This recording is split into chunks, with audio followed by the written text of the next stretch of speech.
Hello, dear students. Once again, welcome back. Today, in English grammar section, we are going to discuss a very basic topic, that is classification of words. As you all already know about parts of speech. About parts of speech. According to the definition, words are divided into different kinds of classes according to their function that they do in sentences. These classes are known as parts of speech and they are 80 number. This is the classification of words. And now, according to modern English grammarians, there is another classification of words. There are only two kinds of classification. One is form classes and another one is structure words.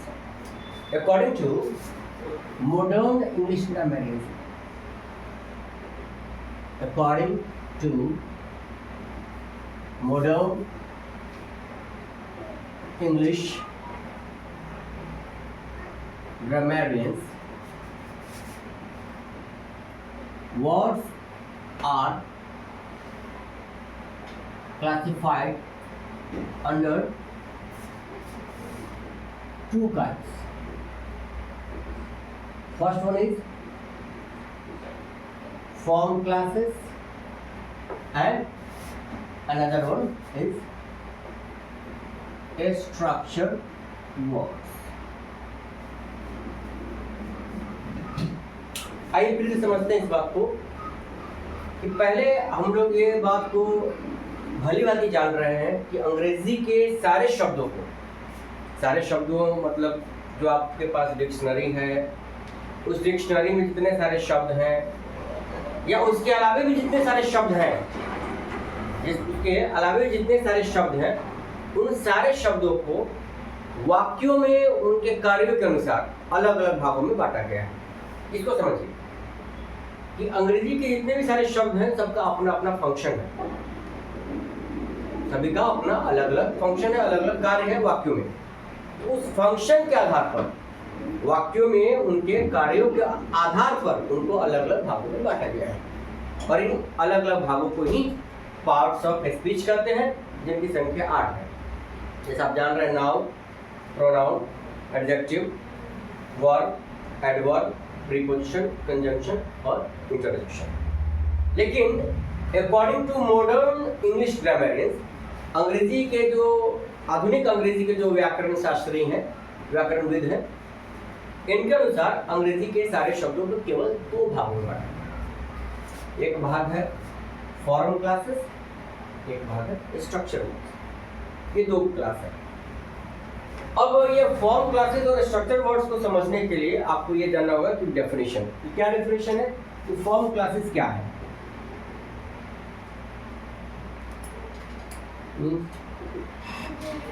All those words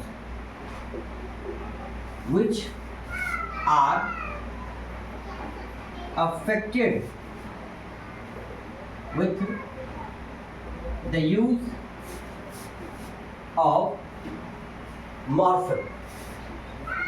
Use of morpheme. morpheme क्या होता है? मॉर्फम है वह शब्दांश, यानी कि वह group of letters जिसका अपने आप में कोई मीनिंग नहीं है, इसका कोई मीनिंग नहीं है अपने आप में, लेकिन अगर उनको किसी वर्ड के शुरू में या वर्ड के मध्य में या वर्ड के अंत में जोड़ दिया जाए तो उस शब्द का स्ट्रक्चर और अर्थ दोनों ही बदलेगा। तो all those words which are affected with the use of morpheme are classified under form classes. उन सारे शब्दों को फॉर्म क्लासेस के अंतर्गत रखा गया। अब ये फॉर्म क्लासेस थोड़ा मॉर्फेम को थोड़ा समझिए। जैसे एक एग्जांपल है, मैं बोलता हूँ हैप्पी। हैप्पी का मतलब होता है खुश, सबको जान रहे हैं। लेकिन अगर इसी के पहले हम लोग अन लगा दें, U N un, U N un, ये मॉर्फेम हो गया। क्या हो गया? ये मॉर्फेम हो गया। और ये मॉर्फेम जो हो गया, तो यहाँ पर चूंकि वर्ड के शुरू में यूज किया जा रहा है, इसलिए इसको बोलते हैं प्रीफिक्स। क्या बोलेंगे इसको? प्रीफिक्स। अब देख लीजिए, जैसे हैप्पी मतलब खुश, और इसी को हम अगर ऐसे लिखें कि हैप्पीली यानी खुशीपूर्वक, ये जो ILY जो हो गया ये मॉर्फेम हो गया। और चूंकि ये वर्ड के लास्ट में यूज किया गया, इसलिए इसको बोलते हैं सफिक्स। क्या बोलते हैं इसको? सफिक्स। और अगर ऐसा ही कोई अल्टरेशन वर्ड के बीच में किया जाता हो तो उसको बोलते हैं इनफिक्स। उसको क्या बोलते हैं? इनफिक्स। जैसे देखिए मैन है, अभी हमने इसमें ई लगा दिया, मैन का मेन, ये हो गया हमारा इनफिक्स हो गया। क्या हो गया? ये इनफिक्स हो गया। तो फिर से देखिए कि ऐसे सारे शब्द जो मॉर्फेम के प्रभाव से प्रभावित होते हो, यानी जिसके साथ में मॉर्फेम का इस्तेमाल किया जा सकता है। मॉर्फेम को फिर से समझिए कि ऐसा शब्दांश जिसका अपने आप में कोई अर्थ नहीं होता है, लेकिन किसी शब्द के साथ, चाहे वो शब्द के शुरू में हो, अंत में हो या बीच में हो, उसका इस्तेमाल किया जाए तो वो शब्द के अर्थ को और रूप को बदल देता है, उसको मॉर्फेम कहते हैं। अगर उस मॉर्फेम का इस्तेमाल वर्ड के शुरू में कर रहे हैं तो प्रीफिक्स कहलाता है, वर्ड के एंड में कर रहे हैं तो वो सफिक्स कहलाता है, और अगर वर्ड के बीच में कर रहे हैं तो उसको इनफिक्स कहते हैं। तो फॉर्म क्लासेस में वो कौन कौन से वर्ड्स आते हैं, फिर स्ट्रक्चर वर्ड्स का क्या होगा आपको समझ लीजिए फिर से। तो ऐसा कि इसी का उल्टा हो जाएगा स्ट्रक्चर वर्ड। स्ट्रक्चर वर्ड क्या उल्टा हो जाएगा कि जो मॉर्फेम के प्रभाव से प्रभावित नहीं होते हो, यानी जिनके साथ में मॉर्फेम का इस्तेमाल नहीं किया जा सकता है। आइए इसका डेफिनेशन लिख लीजिए। All those words which are not affected, बस इतना ही अंतर है, which are not affected with the use of morpheme are classified under structure. जैसे देखिए एग्जाम्पल में देखिए, जैसे अगर लिखा हुआ है इज मतलब है, अब इसके साथ में आप आगे कुछ लगा सकते हैं ना लास्ट में कुछ लगा सकते हैं, ये वर्ड मॉर्फेम के प्रभाव से प्रभावित नहीं है।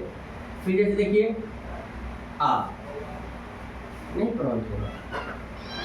फिर जैसा कैन, इसके पहले नहीं कुछ कर सकते हैं, ना आगे ना पीछे, उसको चेंज नहीं कर सकते हैं।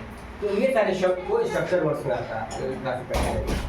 अब अगले क्लास में, अगले वीडियोस में हम लोग ये देखेंगे कि फॉर्म क्लासेस के अंतर्गत क्या क्या आता है और स्ट्रक्चर वर्ड्स के अंदर क्या क्या आता है, और फिर उनके डिफरेंसेस को डिटेल से पढ़ेंगे। तो आज के क्लास के लिए इतना ही काफ़ी है। उम्मीद करते हैं कि ये क्लास आपके लिए काफ़ी नई चीज़ों को जानकारी दी होगी, और जो नए जुड़े हुए चैनल से कृपया सब्सक्राइब करें, और बाकी लोगों को अच्छा लगा हो तो इसको अधिक से अधिक लोगों में शेयर करें, अपना कमेंट्स जरूर दें। I wish you all the very best. Thank you.